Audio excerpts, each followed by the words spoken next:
俺の方がおあつらえ向きだよ。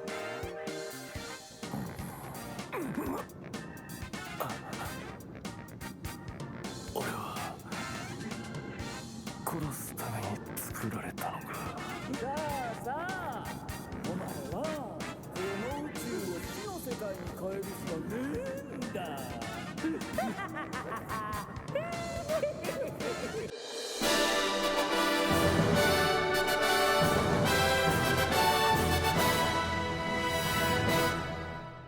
Well, this episode was an episode to be sure. It was slightly better than last week's, but yeah, to the review. There are things that I liked about the episode, specifically how this episode showed how scary the fury of the gods is if it would ever come back. So we have all of the kings pretty much do the stupid thing and really focus on evacuating and not just, call on God King-Ohger and just eviscerate the specific point of origin. Okay, but the most weird thing about it is how much it was way more of a episode focused on Miraculus and his mistakes with the last Fury of the Gods when he was like, I don't know, 10? It was weird, but I did really like that, the end gag of the first episode of the second chapter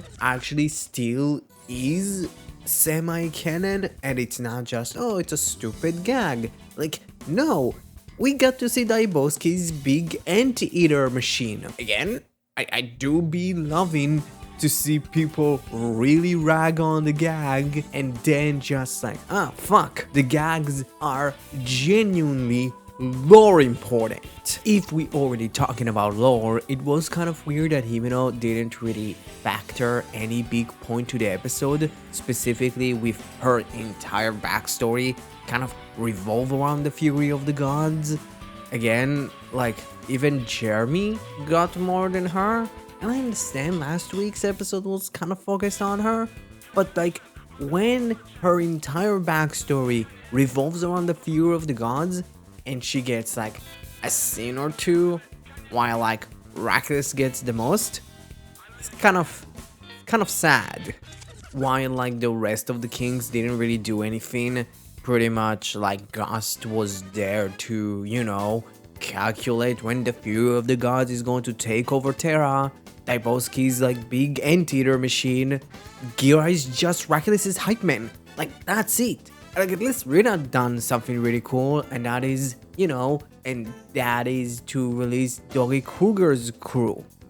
Remember them from like Gust's only focused episode in this chapter? Like, those guys, yeah, they're still alive. And also, they already tried to escape Gokhan, but now Rita is cool because, hey, we might all die. Fucking go at it. Fucking release everyone.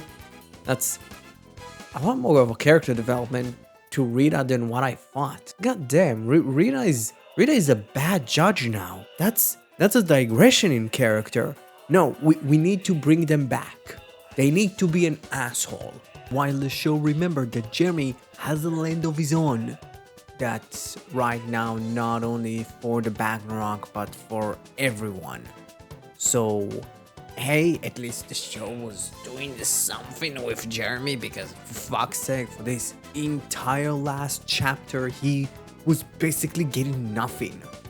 Like, I believe that last week's episode was literally the first one that actually focused on Jeremy. Again, it's weird how the show kind of dropped off after the Ragnarok arc.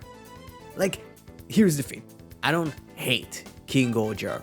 It's not a gate situation in my opinion, because I still believe there is a lot more quality, but it's way more this specific, like last 6, I would say even 5 episodes. It just like feels like the show's like writing staff don't really know what to do. And I am very confused. I don't know why. But I did really like seeing everybody's reaction to Miraculous just appearing out of nowhere. Because if you really think about it, like, after the big reveal of him being a bad guy, teaming up with Dudarujan, nobody else really saw him. So it was really cool, like seeing everybody's reaction and him actually trying to atone to his sins now to the people and not just our team was cool. How much he's really need to also atone to his sins when he was the king, when the first fury of the gods was a thing, and it's like, okay, like why does he really need to atone to those sins? He was literally a kid. Like, I think it's actually okay to say, hey, this time it wasn't your fault. You were a literal child. And it was great that he was a part of piloting the real King-Ohger. How much he was piloting God Ent. It's kind of funny. I like to tell you the truth, genuinely funny, to be completely honest, to not only eliminate the fury of the god, but also Grody, that took him to the place where the summer movie happened. So, hey, at least that movie has some sort of relevance. And also, we discovered that dying isn't really quiet. And also, he was the person that eliminated most of the Ragnarok that lived on original Terra, which is a detail that the show just decided now to pop in. Literally, the episode he dies in, I don't really care, to be completely honest. What you thought about this episode of King-Ohger, comment below, let me know. I hope you enjoyed it more than me. Thank you very much for watching the video. Subscribe to my channel if you already didn't, and have a great rest of your day. Bye!